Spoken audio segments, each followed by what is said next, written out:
آج تو قسمت ہی بدل گئی ہے۔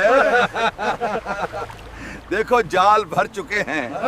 اے بدبخت لوگو، تمہارے دل اندھے ہو چکے ہیں۔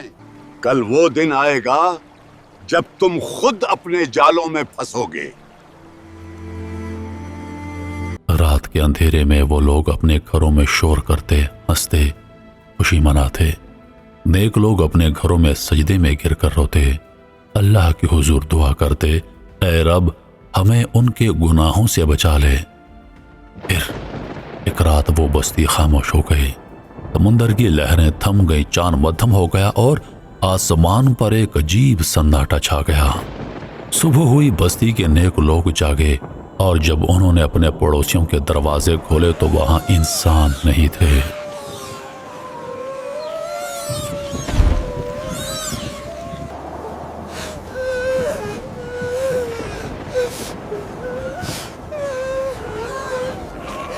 ہائے بدبختو، کاش تم اس وقت سمجھ جاتے تو آج ایسا نہ ہوتا۔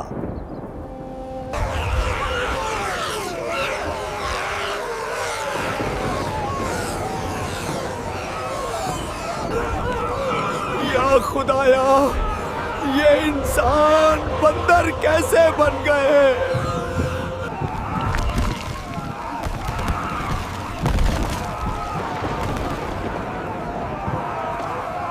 قرآن میں آیا اور ہم نے ان پر لعنت کی اور ان سے کہا بندر بن جاؤ، ذلیل و خوار۔ یہ عذاب 3 دن جاری رہا۔ وہ بندر روئے چیخے، انسانوں کو پہچانتے تھے مگر انسان ان سے نفرت کرتے۔